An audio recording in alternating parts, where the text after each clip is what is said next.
तो hello my dear students, कैसे हो आप सब और कैसी चल रही है आप सभी के बोर्ड एग्जाम की तैयारी। तो स्टूडेंट, अगर आप भी इस बार हो क्लास 12 में और आपको भी 2027 में बोर्ड एग्जाम देना है या यूं कहें 2027 में इंग्लिश का पेपर देना है ना, तो आज का ये वीडियो आप सभी के लिए सबसे ज्यादा इंपॉर्टेंट है, क्योंकि आज के इस वीडियो में मैं आपके लिए लेकर आया हूं क्लास 12 इंग्लिश 2027 का एक मॉडल पेपर। बहुत सारे स्टूडेंट सोचते हैं कि सर हमें 2027 में बोर्ड एग्जाम तो देना है, लेकिन आखिर इंग्लिश का पेपर कैसा आता है, क्या इंग्लिश का पेपर टफ आता है या इजी आता है, कौन से क्वेश्चन कितने नंबर के आते हैं और इंग्लिश में ऐसे कौन से क्वेश्चन हैं जो 100% फिक्स होते हैं। तो भैया ये एक क्लास जो है ना आपका सारा डाउट क्लियर करेगा। और 2027 में अगर इंग्लिश का पेपर देने वाले हो तो ये मॉडल पेपर एक बार जरूर तैयार कर लेना। देखो इंग्लिश का पेपर जो है बच्चों ना पूरे 100 नंबर का आता है, मतलब इसमें प्रैक्टिकल नहीं होता। आपको 100 नंबर का पेपर दिया जाएगा, जितना आप सॉल्व कर पाएंगे उतना नंबर आपको मिलेगा। देखो जब आपको पेपर मिलेगा ना, यहां पे रोल नंबर डाल देना, यहां पे नाम डाल देना 2027 इंग्लिश, ठीक है। इस साइड में आपको पेपर कोड लिखा मिलेगा। इस पेपर कोड को कहां लिखना होता है, जब आप कॉपी में डिटेल भरोगे ना स्टार्टिंग के पेज में, तब ये पेपर कोड आपको वहां पर लिखना होगा, ठीक है। पूरे 100 नंबर का इंग्लिश का पेपर होता है। समय 3 घंटे 15 मिनट आपको दिए जाते हैं पूरी कॉपी लिखने के लिए, या यूं कहें पूरा इंग्लिश का पेपर सॉल्व करने के लिए। तो चलिए स्टार्ट करते हैं। आप लोग भैया वीडियो को ज्यादा से ज्यादा लाइक करना और चैनल को सब्सक्राइब कर लेना, इससे आप ही को फायदा होगा, आपको टाइम टू टाइम हमारा क्लास मिलता रहेगा। और 2027 में इंग्लिश का पेपर देने से पहले ये पूरा मॉडल पेपर जरूर सॉल्व कर लेना। देखो कुछ इंस्ट्रक्शंस दिए गए हैं, इंस्ट्रक्शंस का मतलब कुछ आपको निर्देश दिए गए हैं कि first 15 minutes are allotted to the candidates for reading the question paper. मतलब आपको 15 मिनट क्वेश्चन पेपर पढ़ने के लिए दिया जाता है। जो 3 घंटे 15 मिनट का समय दिया गया है ना, 15 मिनट आपको क्वेश्चन पेपर पढ़ना है। जब आपको पेपर मिलेगा एग्जाम हॉल में तो उसको 15 मिनट खूब ध्यान से पढ़ना। This question paper is divided into 4 section, section A B C D. मतलब इंग्लिश का पेपर 4 सेक्शन में डिवाइड होता है, section A, section B, section C और सेक्शन डी, ठीक है। All questions from all the section are compulsory. सभी section के सभी क्वेश्चन आपको करने हैं। Marks are indicated against each question. जो क्वेश्चन जितने नंबर का है उसके सामने दिया गया है। अब चलिए हम पेपर को स्टार्ट करते हैं भाई। अपने उस दोस्त को भी शेयर कर देना जो इस बार क्लास 12 में है, ठीक है। जिसको इंग्लिश से डर लग रहा है उसको भी ये वीडियो जरूर शेयर कर देना, ठीक है। देखो भैया सबसे पहले हम सेक्शन ए रीडिंग की बात करेंगे। टोटल ये 15 नंबर का पूछा जाता है। कितने नंबर का? 15 मार्क्स का। मतलब सेक्शन ए जो रीडिंग है ना, ये 15 नंबर का आपके बोर्ड एग्जाम में आता है। अब देखो इसमें होगा क्या, मैं इसका पूरा सॉल्यूशन भी दूंगा, टेंशन मत लेना। आपको क्या करना है, read the following passage carefully and answer the question that follow. आपको एक अनसीन पैसेज दिया जाएगा, जैसे यहां से लेकर, ठीक है, यहां से लेकर देखिए यहां तक आपको एक अनसीन पैसेज दिया गया है। अनसीन पैसेज का मतलब अनसीन, जो आपने ना देखा हो, मतलब वो आपके सिलेबस से नहीं रहेगा भैया, कहीं बाहर का पैसेज दिया जाएगा।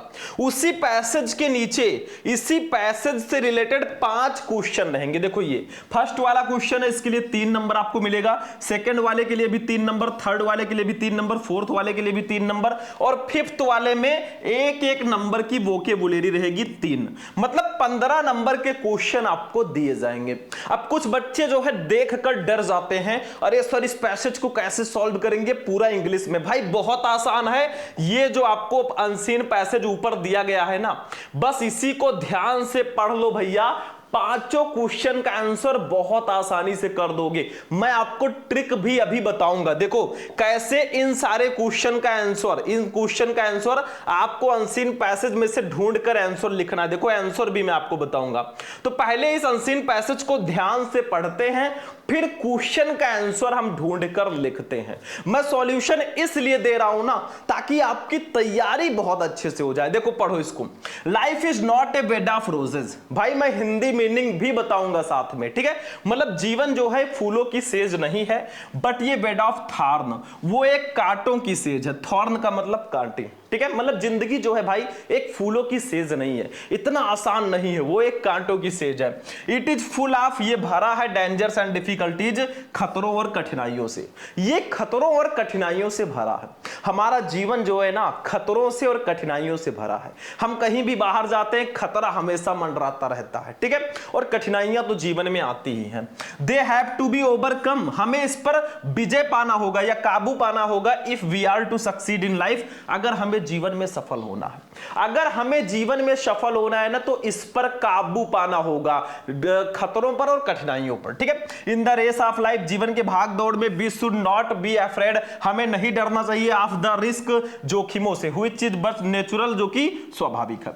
मतलब इस जीवन के भाग दौड़ से हमें रिस्क से नहीं डरना चाहिए, जो कि प्राकृतिक है। भाई रिस्क तो उठाना पड़ेगा, रिस्क से इश्क करोगे तो बहुत आगे जाओगे, ठीक है। आगे देखो, success in any work in life, जीवन में किसी भी कार्य में सफलता गोएज टू मिलती है दोज पर्सन, उन व्यक्तियों को, हु वेलकम, जो स्वागत करते हैं रिस्क, जोखिमों का। मतलब इस जीवन में ना सफलता उन व्यक्तियों को मिलती है, सफलता उन व्यक्तियों के पास जाती है जो रिस्क का स्वागत करते हैं। आओ हम तुम्हें देख लेंगे, ठीक है। आगे देखो भैया, science would not have made such wonderful achievement, मतलब विज्ञान ने भी इतने आश्चर्यजनक उपलब्धियां नहीं हासिल की होती if our scientist had not risk, अगर हमारे वैज्ञानिकों ने रिस्क ना उठाया होता ऑफ देयर लाइफ, अपने जीवन का, एंड कंफर्ट, और आराम का। मतलब विज्ञान भी इतनी अद्भुत उपलब्धियां प्राप्त नहीं कर पाता अगर हमारे साइंटिस्ट ने अपने जीवन और अपने आराम को जोखिम में डाला होता, रिस्क ना उठाया होता, ठीक है। द मोर डिफिकल्ट ये वर्क इज, जितना कठिन एक कार्य होता है, द हार्डर, उससे भी ज्यादा कठिन, शुड बी होना चाहिए आवर इफर्ट, हमारा प्रयास, टू परफॉर्म इट, उसे करने के लिए। मतलब जितना ज्यादा कार्य कठिन होता है ना, उससे भी ज्यादा कठिन हमारा इफर्ट होना चाहिए, हमारा प्रयास होना चाहिए उसको करने के लिए। Life is not a smooth selling, जीवन एक सहज यात्रा नहीं है, जीवन इतना आसान नहीं है। पेटी डिफिकल्टीज फ्राइटेंड वीकर हर्ट, मतलब छोटी मोटी कठिनाइयां जो है कमजोर दिल वालों को डरा देती हैं। Who is not prepare to take a risk, जो रिस्क लेने के लिए तैयार नहीं होते। मतलब छोटी छोटी कठिनाइयां जो है ना, उन कमजोर दिल वालों को डरा देती हैं जो रिस्क लेने के लिए तैयार नहीं होते। But brave heart achieve fame and honour, लेकिन बहादुर दिल वाले प्रसिद्धि और सम्मान हासिल करते हैं because they enjoy taking risk, क्योंकि वे जोखिमों का आनंद लेते हैं। इन शॉर्ट, संक्षेप में, रिस्क ब्रिंग सक्सेस, मतलब जोखिम जो है, रिस्क जो है वो सफलता लाता है, एंड वर्क मायरेकल, और काम जो है वो चमत्कार, ठीक है। बस हो गया। अब क्वेश्चन देख लो भैया, ये वाला क्वेश्चन है, हाउ इज मैंस लाइफ, मनुष्य का जीवन कैसा होना चाहिए। देखो मैं साथ साथ आंसर भी आपको बताऊंगा। जब भी इस अनसीन पैसेज को सॉल्व करना भाई, आंसर नंबर डाल देना और ऐसे लिख देना, life is not dot dot dot dot करके इसका लास्ट वर्ड, देखो ये life is not dot dot dot dot करके वर्क मायरेकल, ये लिखना जरूरी है ताकि एग्जामिनर को ये पता चले आपने ये क्वेश्चन किया है, ठीक है। चलो ए वाला क्वेश्चन है, हाउ इज मैंस लाइफ, मनुष्य का जीवन कैसा है। अरे भैया men's life is full of difficulties and dangers, देखो यहां पे आंसर लिखा है मैंस लाइफ, मनुष्य का जीवन कैसा है, तो देखो ये लिखा है it is full of dangers and difficulties, मनुष्य का जीवन जो है ना वो खतरों और कठिनाइयों से भरा है। आप यहां से लेकर यहां तक भी लिख सकते हैं, ठीक है। इसका आंसर मैं बता देता हूं, देखो मनुष्य का जीवन कैसा है, तो देखो ये फर्स्ट का ए, ठीक है। देखो men's life is not easy, मनुष्य का जीवन आसान नहीं है। It is full of dangers and difficulties and risk, ये खतरों, कठिनाइयों और जोखिमों से भरा है मनुष्य का जीवन, ठीक है। 3 नंबर आपको यहां पर मिल चुके हैं। चलो आगे बढ़ो भैया बच्चा पार्टी। चलो दूसरा, what should be do to succeed in life, हमें जीवन में सफल होने के लिए क्या करना चाहिए। तो भैया हमें जीवन में अगर सफल होना है ना, ये देखो, we should not afraid of the risk, हमें जोखिमों से नहीं डरना चाहिए। अगर हमें जीवन में सफल होना है तो जोखिमों से नहीं डरना है। ये देखो, टू सक्सीड इन लाइफ, जीवन में सफल होने के लिए वी शुड टेक रिस्क, हमें रिस्क लेना चाहिए, एंड सेक्रीफाइस कंफर्ट, और आराम को त्यागना चाहिए। 3 नंबर यहां पर भी कंप्लीट। भाई अनसीन पैसेज पे ही ढूंढ ढूंढ कर आप आंसर लिख दो, आपका नंबर फिक्स है। चलो अगला वाला सी वाला क्वेश्चन देखो, हु आर फ्राइटेंड बाय पेटी डिफिकल्टीज, छोटी मोटी कठिनाइयों से कौन डरता है? तो देखो कहां पे है फ्राइटेंड, पेटी डिफिकल्टीज, ये वर्ड कहां पे है? ये देखो, यही उठाकर लिख दो, यहां से लेकर पेटी डिफिकल्टीज, फ्राइटेंड, ये weaker heart, who is not prepared to take a risk. मतलब आपको क्वेश्चन का कीवर्ड जहां भी अनसीन पैसेज में मिल जाए ना, उस लाइन को उठाकर लिख दो भाई, आपका 3 नंबर फिक्स है। अब यही उठाकर लिख दो, आपका 3 नंबर फिक्स है। तो इसको मैं ऐसे लिख देता हूं, देखो ये देखो, ध्यान से समझो, वीकर हर्ट मतलब कमजोर दिल वाले, who are not prepare to take risk, जो जोखिम उठाने के लिए तैयार नहीं होते, आर फ्राइटेंड, वो डर जाते हैं, बाय पेटी डिफिकल्टी, छोटी मोटी कठिनाइयों से। मतलब कमजोर दिल वाले जो रिस्क लेने के लिए तैयार नहीं होते, वो छोटी मोटी कठिनाइयों से डर जाते हैं। बस हो गया भाई।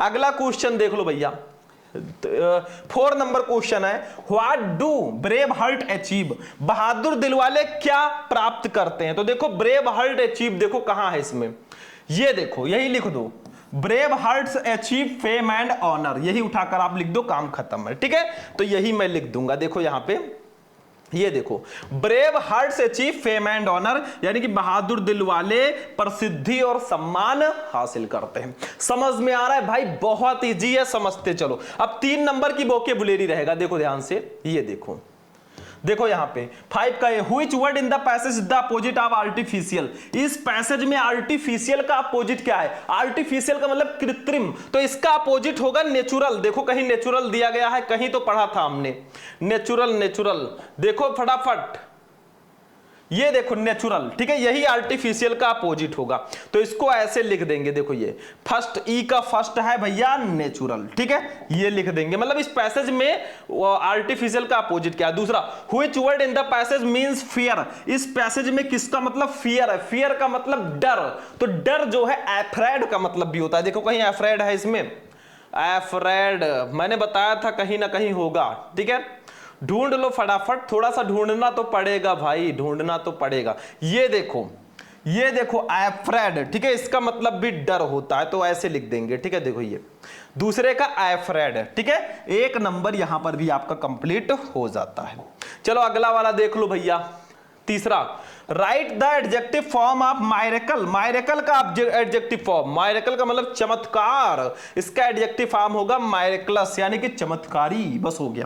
तो भाई ये था आपका 15 नंबर का अनसीन पैसेज, जो कि बहुत आसानी से मैंने बता दिया। मतलब आपको अनसीन पैसेज पढ़ना है, उसके नीचे जो क्वेश्चन है उसका आंसर आपको अनसीन पैसेज में ही ढूंढना है, मिल जाएगा, लिख दो, काम खत्म है। सेक्शन बी पे चलेंगे भाई, जो कि राइटिंग सेक्शन है, और ये पूरे के पूरे 20 नंबर का होता है। 20 नंबर का मतलब 10 नंबर का आर्टिकल और 10 नंबर का लेटर। ठीक है, देखो दूसरा, right an article on any one of the following topics in about 100 to 150 word. आपको इन टॉपिक में से किसी एक टॉपिक पर 100 से 150 वर्ड में आर्टिकल लिखना। जैसे A, terrorism a threat to mankind, आतंकवाद मानव जाति के लिए एक खतरा। बी, ऑनलाइन क्लासेज, ऑनलाइन कक्षाएं। सी, योर एम इन लाइफ, जीवन में आपका लक्ष्य। भाई आर्टिकल का मतलब क्या होता है?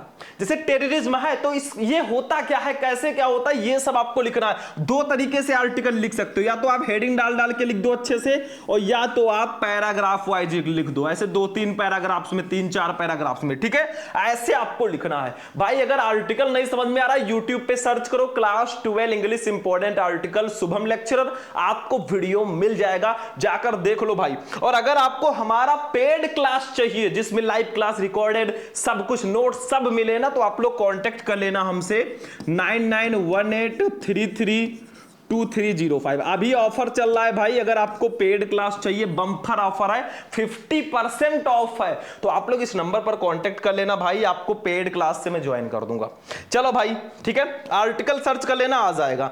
लेटर देखो 10 नंबर का आर्टिकल आता है, मैंने आपको बताया 20 नंबर का सेक्शन भी होता है, जिसमें 10 नंबर का आपका आर्टिकल मैंने बता दिया। ठीक है, अब देखो लेटर आएगा भैया तीसरा, ये भी 10 नंबर का पूरे के पूरे रहेगा।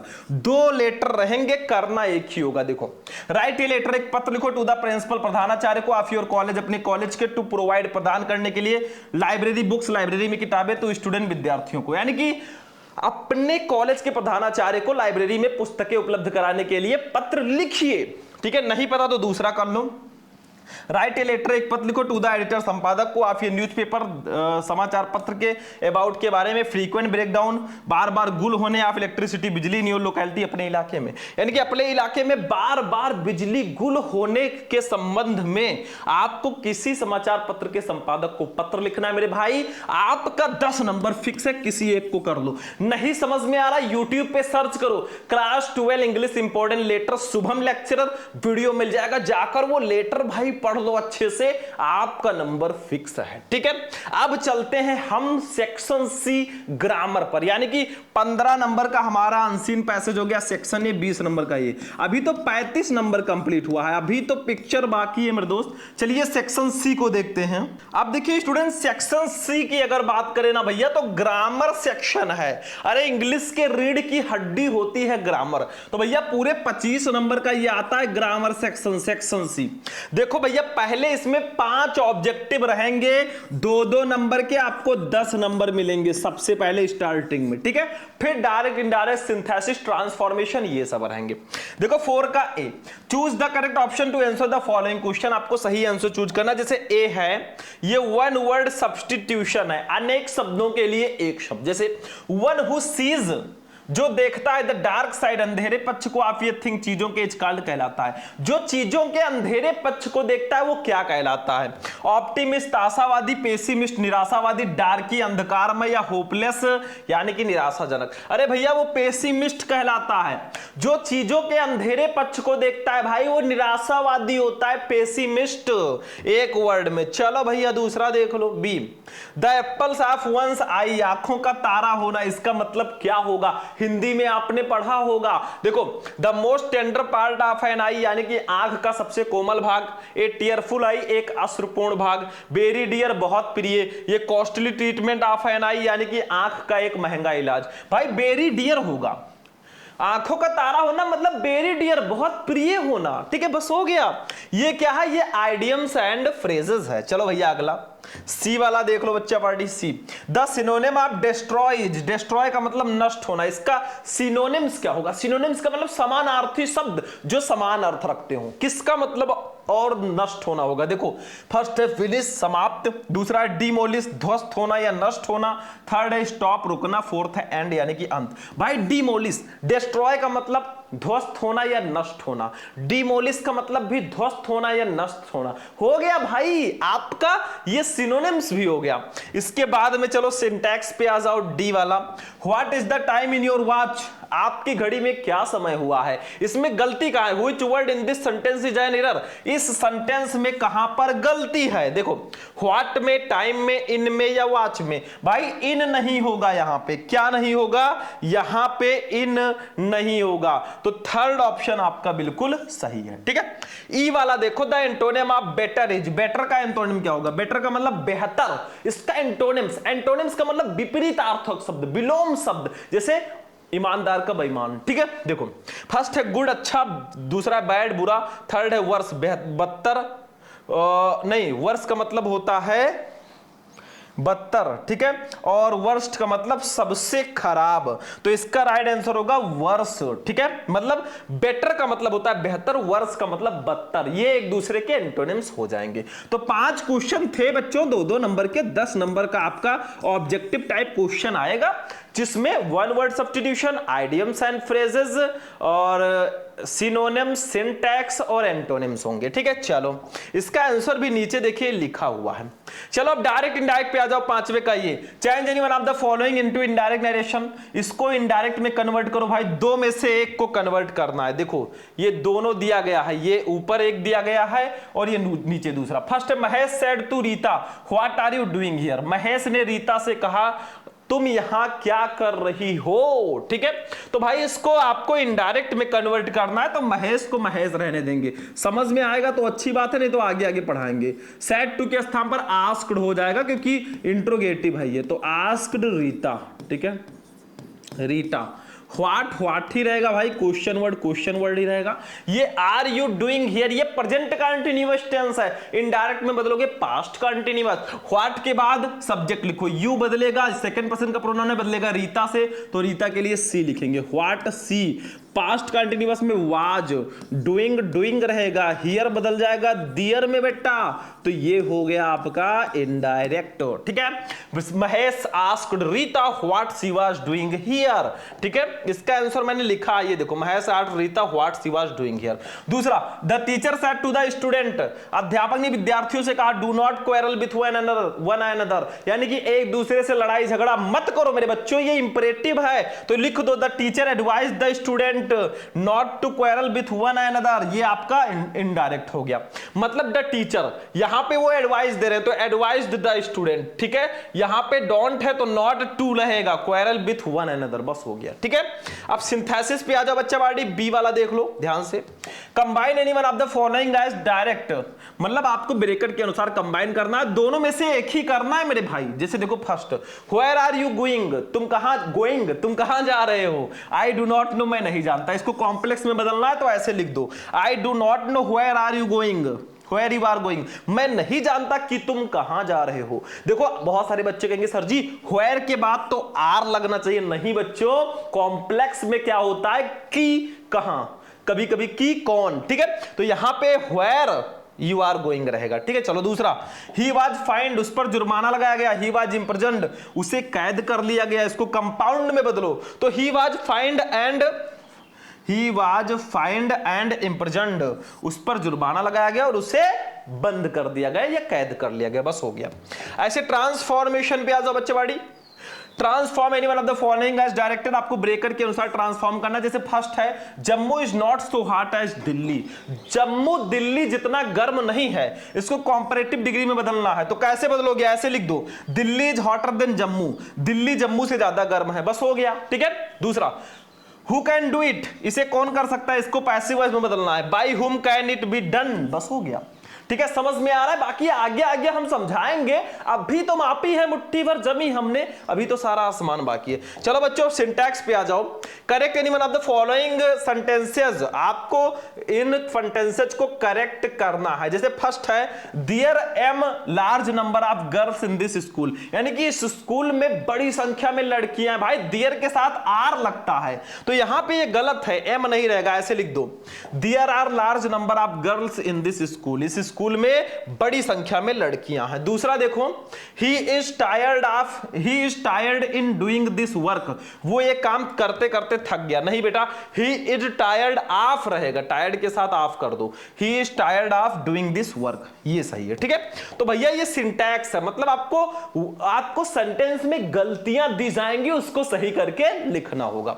चल भाई आगे बढ़ा, होमोफोन्स पे आ जाओ, use any one of the following pairs of word in your own sentence to make the difference in their meaning clear, मतलब आपको इन दोनों, जैसे देखो आइडल दिया गया, इसको सेंटेंस में यूज करो ताकि इसका मीनिंग क्लियर हो भाई कि ये दोनों अलग अलग हैं। इस आइडल का मतलब निष्क्रिय, इसका मतलब होता है आदर्श, इस बर्थ का मतलब जन्म, इस बर्थ का मतलब दूसरा, तो ये आपका हो गया। ठीक है, चलो ये दोनों में से कोई एक कर लेना, बाकी आगे आगे मैं आपको बताऊंगा। तो 20 नंबर का तो ग्रामर हो चुका है, 5 नंबर का हिंदी टू इंग्लिश ट्रांसलेशन दिया जाता है। देखो, translate the following passage into English, आपको हिंदी का एक पैसेज दे दिया गया यहां से यहां तक, इसको इंग्लिश में ट्रांसलेट करना होगा। आप लोग कमेंट करोगे, मैं इस पर वीडियो बना दूंगा, उसके लिए टेंशन मत लेना। देखो, मेजर उस्मान हमारे देश के प्रसिद्ध योद्धा हुए हैं, जब पाकिस्तान ने हमारे देश पर आक्रमण किया तो उन्हें देश की रक्षा के लिए भेजा गया, राजौरी के युद्ध में वे मारे गए, किंतु उनकी वीरता को हम नहीं भूल सकते। उन्होंने कभी भी अपने जीवन की चिंता नहीं की। एक बार वे युद्ध में घायल हो गए, कुछ सिपाही उनके लिए बहुत दूर से थोड़ा सा पानी लाए क्योंकि वे बहुत प्यासे थे, किंतु उस वीर ने वो पानी स्वयं नहीं पिया, उन्होंने वो पानी एक दूसरे प्यासे सिपाही को दे दिया। कुछ देर बाद उनकी मृत्यु हो गई। ऐसे वीर दयालु व्यक्ति को हम कभी नहीं भूलेंगे। ठीक है, बस हो गया। 25 नंबर का सेक्शन सी भी हो चुका है, यानी कि 35 और 25 60 नंबर का पेपर हो गया। सबसे ज्यादा नंबर का सेक्शन डी आएगा बच्चों, लिटरेचर, 40 नंबर का ये आएगा, जिसमें 15 नंबर प्रोज के, 10 नंबर पोएट्री के और 15 नंबर सप्लीमेंट्री के, यानी कि टोटल 40 नंबर। देखो भैया, सबसे पहले प्रोज 7वां, answer the following question in about 40 word each, आपको लगभग 40 शब्दों में आंसर देना। पहले प्रोज में 2 सॉल्ट रहेंगे 8 नंबर के, ठीक है। देखो जैसे A short answer type question A, who did M Hamel blame, M Hamel ने किसको दोषी ठहराया फॉर नॉट पेइंग, ध्यान न देने के, प्रॉपर अटेंशन यानी कि उचित ध्यान, to the study of French, French के अध्ययन पर। मतलब एम हेमल ने फ्रेंच के अध्ययन पर उचित ध्यान न देने पर किसको दोषी ठहराया भाई, द लास्ट लेसन का क्वेश्चन है। और लगा है नहीं पता तो who was the writer of seller, चूहेदानी बेचने वाला कौन था, how did he make them, उसको कैसे बनाता था। दोनों में से कोई एक कर दो, ये आपका द लास्ट लेसन का है, ये द राइटर ऑफ का है, ठीक है। बाकी क्वेश्चंस मैं आपको आगे आगे इंग्लिश का बताता रहूंगा, नो टेंशन, आज पेपर समझ लो बच्चों, ठीक है। चलो इसी में एक और क्वेश्चन सॉल्ट में रहेगा B, What was the importance of garbage for children in Seemapuri, मतलब सीमापुरी में बच्चों के लिए कूड़े कचरे का क्या महत्व था। और लगा है What did Gandhi ji do for Champaran, Gandhi ji ने चंपारण के लिए क्या किया। तो ये लॉस्ट स्प्रिंग का क्वेश्चन है, ये इंडिगो का है, ठीक है। दोनों में से कोई एक कर लो भाई, 4 नंबर फिक्स है। तो 4 4 8 नंबर सॉल्ट का हो गया, एक लॉन्ग रहेगा देखो 7 नंबर का। Answer any one of the following question in about 80 word, आपको लगभग 80 शब्दों में आंसर देना। ये लॉन्ग आंसर टाइप क्वेश्चन है। जैसे A, what did Douglas decide to overcome his fear of water, Douglas ने अपने पानी के डर पर काबू पाने के लिए क्या किया बाबू। तो ये आपका डीप वाटर का क्वेश्चन है। B, describe the plight of rag pickers as depicted in the lesson lost spring, यानी कि लॉस्ट स्प्रिंग में जो कूड़े बीनने वाले लोग हैं उनकी दुर्दशा का वर्णन करो। भाई ये लॉस्ट स्प्रिंग का है, ठीक है। बस हो गया, 7 8 नंबर का लॉन्ग हो गया, सॉल्ट हो गया, 7 नंबर का लॉन्ग, 15 नंबर का ये भी आएगा। अब चलते हैं पोएट्री पे। पोएट्री में एक स्टैंजा आएगा 6 नंबर का, एक सेंट्रल आइडिया, और 100% फिक्स टॉपिक इंग्लिश का इसी में है। देखो, read the following extract carefully and answer the question that follow. आपको ये पूरा स्टैंजा ध्यान से पढ़ना है और नीचे जो क्वेश्चन दिया गया उसका आंसर लिखना है। जैसे देखो, ए thing of beauty is a joy for ever, it's loveliness increase, it will never pass into nothingness but will keep a bore quiet for us and a slip for of full of sweet dreams and health and quite breathing. भाई ये बहुत important है, chapter का नाम है ए thing of beauty, ठीक है। इसके नीचे 3 क्वेश्चन है, अगर आपने तीनों का आंसर दे दिया भाई ना तो 2 2 2 6 नंबर आपके कंप्लीट है। ये सब मैं आगे आगे बताऊंगा, पेपर आज समझ लो। ये देखो भाई सेंट्रल आइडिया जो कि 100% फिक्स है, मैं जो बता दूंगा आ जाएगा, मतलब कोई भी टीचर बता सकता है। देखो, right the central idea of anyone of the following poems, 4 number का ये आता है। जैसे 3 सेंट्रल आइडिया दिए गए हैं, जैसे कीपिंग क्वाइट, माई मदर 66, और इसको हटा दो, यहां पे लिख दो a thing of beauty, a thing of beauty, ठीक है। ये 3 सेंट्रल आइडिया आप पढ़ लो, keeping quiet, my mother at 66, a thing of beauty. इन 3 सेंट्रल आइडिया को तैयार कर लेते हो भाई ना, आपका 4 नंबर तो कोई काट ही नहीं सकता। तो फटाफट इनको तैयार कर लेना, ये 100% फिक्स होते हैं। पूरे इंग्लिश का इकलौता टॉपिक है जो 100% फिक्स है। चल भाई अब चलते हैं हम लोग, चलते हैं सप्लीमेंट्री पे। देखो सप्लीमेंट्री भी प्रोज की तरह रहेगा, 2 शॉर्ट 1 लॉन्ग। देखो, answer the following question in about 40 word each. जैसे देखो, हु वाज हाना, हाना कौन थी, how did Hana meet Sadao, Hana सदाओं से कैसे मिली। और लगा है describe the environment of Antarctica, Antarctica के पर्यावरण का वर्णन करो। ये journey to the end of the earth chapter का क्वेश्चन है। दोनों में से कोई एक कर लो, 4 नंबर फिक्स, ठीक है। B, what was the third level, third level क्या था, वेयर वाज इट सिचुएटेड, ये कहां स्थित था। ये भाई थर्ड लेवल का क्वेश्चन है, नहीं पता तो what was the astrologers prediction about the tiger Kings death, यानी कि टाइगर किंग के डेथ के बारे में ज्योतिषियों की भविष्यवाणी क्या थी, ठीक है। ये द टाइगर किंग का क्वेश्चन है। दोनों में से कोई एक कर लो, 4 यहां पे फिक्स, 4 यहां पे, 2 शॉर्ट रहेंगे 8 नंबर के, 1 लॉन्ग रहेगा भाई, और हमारे पूरे इंग्लिश का ये लास्ट क्वेश्चन होगा। देखो, answer any one of the following in about 80 word, आपको लगभग 80 शब्दों में आंसर देना। जैसे A, how did doctor Sadao save the life of the American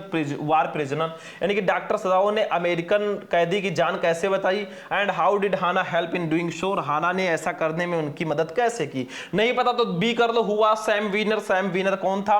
what did he write in his letter to Charlie, उसने Charlie को लिखे पत्र में उसने क्या लिखा। ये द थर्ड लेवल का क्वेश्चन है, ठीक है। बस हो गया।